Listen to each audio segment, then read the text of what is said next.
جی دوسرا سوال دکھائیے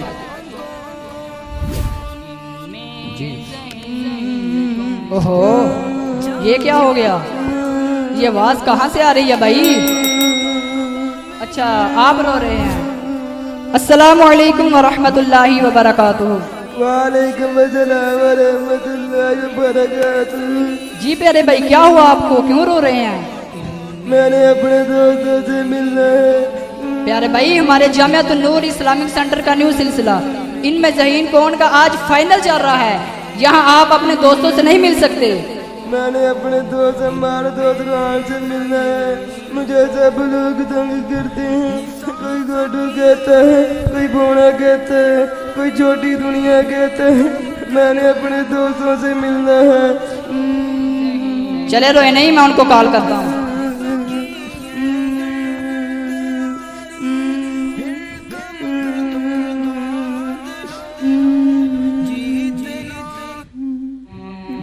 السلام علیکم ورحمۃ اللہ وبرکاتہ عمار بھائی آپ کے ایک دوست ہیں وہ ہمارے جامعہ کے نیو سلسلے ان میں ذہین کون کے فائنل کے منچ پر آئے ہوئے ہیں تو وہ رو رہے ہیں آپ برائے مہربانی تشریف لے آئیے انیس بھائی میں نے ان کو کال کیا وہ آ رہے ہیں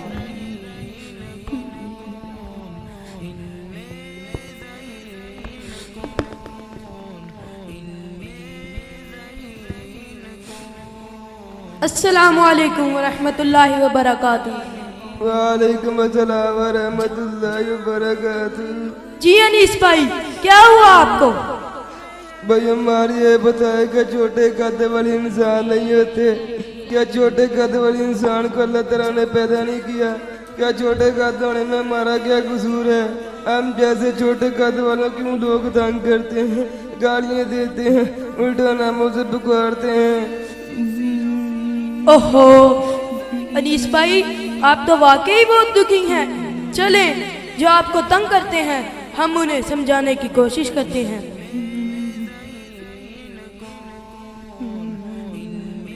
جی سامعین اکرام اللہ کریم جل جلالہ نے اپنی لاریب کتاب قرآن مجید برہان رشید کے اندر ارشاد فرمایا یا ایھا الذین آمنوا لا یسخر قوم من قوم عسى ان یکونوا خیرا منہم اے ایمان والو مرد دوسرے مرد پر نہ ہنسے ہو سکتا ہے وہ ان ہنسنے والوں سے بہتر ہو اور اس آیت کے آخر میں ارشاد فرمایا وَلَا تَنَابَزُوا بِالْأَلْقَابِ ایک دوسرے کے برے نام نہ رکھو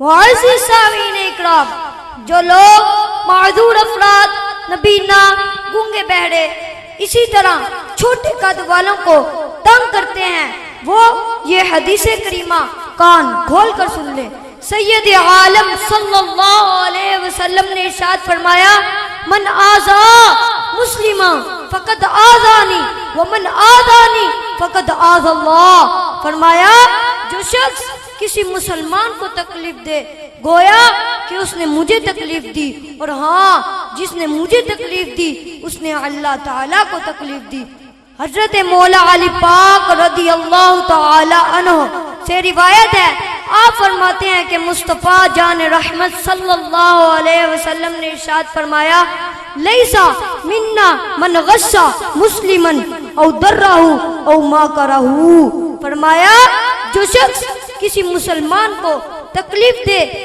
یا دھوکہ کرے اور اس کے ساتھ مکر کرے وہ ہم میں سے نہیں اللہ کروڑوں حنفیوں کے بہوا دنیا اسلام کے مفتی اعظم امام اعظم نعمان بن ثابت رحمۃ اللہ علیہ سے کسی مجوسی نے قرضہ لیا جس مقررہ تاریخ پر قرض واپس کرنا تھا اس دن امام اعظم قرض لینے کے لیے اس مجوسی کے گھر تشریف لے گئے بارش ہو رہی تھی راستے میں کیچڑ تھا آپ رحمۃ اللہ علیہ جب مجوسی کی گلی میں پہنچے آپ کا پاؤں کیچڑ میں پڑ گیا اور کیچڑ اڑ کر مجوسی کی دیوار پر لگ گئی یہ منظر دیکھ کر دنیا اسلام کے مفتی اعظم امام اعظم کے اوپر خوف خدا غالب آ گیا کہ میری وجہ سے مجوسی کی دیوار خراب ہو گئی اگر میں اسے صاف کرتا ہوں تو دیوار کی مٹی نیچے گرے گی اگر صاف نہیں کرتا تو دیوار گندی رہے گی मजूसी क़यामत के दिन मेरा गिरेबान पकड़ के मुझसे इसके हिसाब का मुतालबा करे तो मैं क्या करूंगा। इमाम आजम की आंखों से आंसू आ गए। इमाम आजम ने मजूसी के घर पर दस्तक दी। मजूसी बाहर आया और आपको देखकर कहने लगा, माफ कर दो, चंद दिनों तक तुम्हारा कर्ज लौटा दूंगा। इमाम आजम कहने लगे, कर्ज की बात बाद में होगी, पहले तुम मुझे माफ कर दो, मेरी वजह से तुम्हारी दीवार खराब हो गई। मजूसी ये देखकर हैरान हो गया कि मुसलमानों के अजीम इमाम इमाम आजम, दुनिया इस्लाम के मुफ्ती आजम इमाम आजम गलती से दीवार पर कीचड़ गिरने की वजह से मुझसे माफी मांग रहे हैं। उसने रोते हुए जवाब दिया, इमाम आजम दीवार का कीचड़ बाद में साफ कीजिएगा, पहले मेरे दिल का कीचड़ साफ करके मुझे मुसलमान कर दीजिए। सुभान अल्लाह। जी सामीन इकराम, गौर कीजिए, इमाम आजम अबू हनीफा रहमतुल्लाह अलैह हकूकुल इबाद का कितना ख्याल रखते थे, और एक हम है जो माजूर अफराद को तंग बल्कि बिला वजह जलील करते हैं। मैं आज आपको एक शादीशुदा मर्द का वाकया सुनाना चाहता हूँ, जो कि बूढ़े दोस्तों में रहने वाला था, रात रात भर घर लेट जाने वाला था। उसकी बुरी आदतों में से ये था कि वो लोगों के साथ बहुत मजाक करता और उनकी नकलें उतारता। इसी तरह उसकी रात का अक्सर हिस्सा निकल जाता। उसके दोस्त भी उसी जैसे थे। एक रात वो घर की तरफ जा रहा था। उसने देखा कि नबीना शख्स लोगों से भीख मांग रहा था। उसने नबीना शख्स के पाँव के आगे पाँव रख दिया। नबीना शख्स धड़ाम से नीचे गिरा, उसे चोट लगी। वो कुछ कहने लगा। वो अल-मुख्तसर वो शख्स नबीना शख्स को जलील कर कर जब घर पहुंचा तो उसने देखा कि उसकी बीवी काफी परेशान थी, क्योंकि वो हामला थी। उसे बच्चे का दर्द हो रहा था। वो अपनी बीवी को लेकर हस्पताल की तरफ रवाना हुआ। हस्पताल पहुंचते ही उसकी बीवी को वार्ड में ले जाया गया। वो शख्स बाहर ही इंतजार करता रहा। कुछ देर बाद डॉक्टर ने आकर बताया, अल्लाह ताला ने तुम्हें बेटा अता किया है। वो शख्स बहुत खुश हुआ और बार बार कहने लगा, मुझे अपना बेटा दिखाओ, मुझे अपना बेटा दिखाओ। डॉक्टर ने कहा, भाई खुशी की बात है, अल्लाह ताला ने तुम्हें बेटा दिया है, मगर अफसोस ये है वो नबीना है। अब इस शख्स के पाँव के नीचे से जमीन निकल गई। जहां में है इबरत के हर सू नमूने, मगर तुझको अंधा किया रंगबू ने। कभी गौर से भी ये देखा है तूने, जो आबाद महल वो है अब सूने। जगह जी लगाने की दुनिया नहीं है, ये इबरत की जा है, तमाशा नहीं है। जी मोहतरम बुजुर्ग दोस्तों, जो आपने वाकया सुना, इसका नतीजा ये निकला, टिट फॉर टैट, यानी जैसा करोगे वैसा पढ़ोगे। कहीं ऐसा ना हो हम किसी नबीना, गूंगे बहरे, छोटे कद वाले इसी तरह मादूर अफराद को, गरीब मुसलमान को तंग करें, बल्कि उनको जलील करें और उसकी सजा हमारे आने वाली नस्लों को तबाह बर्बाद कर दें। जी अनीस भाई, आप अपने जैसे छोटे कद वालों को कोई पैगाम देना चाहें?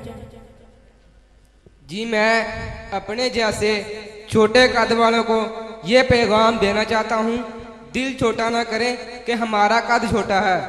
अगर अल्लाह ताला ने हमें छोटा कद अता फरमाया तो क्या हुआ, इसके अलावा दीगर सलाहियत भी अता फरमाई है। जैसे मुझे देखे अल्हम्दुलिल्लाह अज़्ज़ा वजल मैंने मुकम्मल कुरान पाक हिफ्ज़ किया है और अब 8 साल दर्स निज़ामी यानी आलिम कोर्स कर रहा हूँ। सुभान अल्लाह। ये चाहता हूँ कि अगर छोटे कद वाले भी मेहनत करें, वो भी हाफ़िज़ कुरान, आलिम दीन और दीगर मनसब पर फाइज हो सकते हैं। मुअज़्ज़ज़ सामीन कराम, ये था नन्हे मुन्ने मुख्तसर सा मुकालमा, जिसमें हकूकुल इबाद के हवाले से हमें बताया गया कि हमें एहतियात की कितनी ज़रूरत है। इसी तरह सामीन कराम, अगर किसी छोटे कद वाले या नबीना और गूंगे बहरे अफराद का हम मजाक बनाएंगे तो गोया हम अल्लाह करीम की तख्लीक का मजाक बना रहे हैं। लिहाजा ऐसे अफराद की दिल आज़ारी से बचना बहुत ज़रूरी है।